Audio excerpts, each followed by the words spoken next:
So, now that that's over with, what else do we have to talk about? Well, let's try to solve this in the form of some power series. Let's say psi r is equal to the sum from n equals 0 to infinity of a n rho to the n. So what do we do here? Well, we try plugging this in and we see what happens. So we get 1 over, let's first write out the fully condensed equation.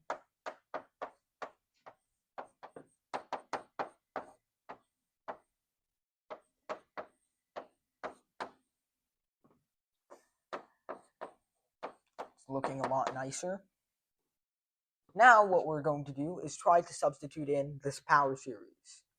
We get 1 over kappa squared, this sum from n equals 0 to infinity, an, n times n minus 1, rho to the n minus 2, and then what's going on here?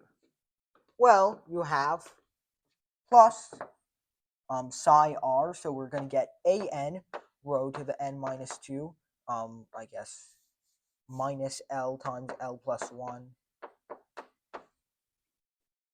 an rho to the n minus 2, plus rho naught rho to the n minus 1, minus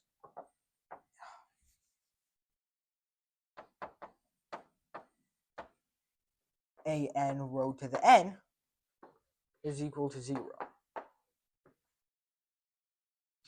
This right here. So, what happens now? Well, let's try to add up all of these terms and see what goes on. For n equals 0, we see that there's not just one, but two terms of degree minus 2. That's kind of concerning. Now, can we fix that in any way? Oh, well, actually, there's not 2, there's just 1. In fact, that makes things worse, because if there were 2, they could cancel each other out.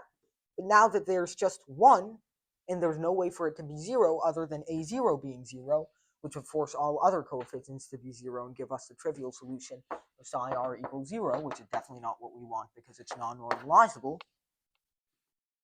That means that, there's no way to get around this, because there's going to be a rho to the minus 2 term. And if we want this power series to be equal to 0,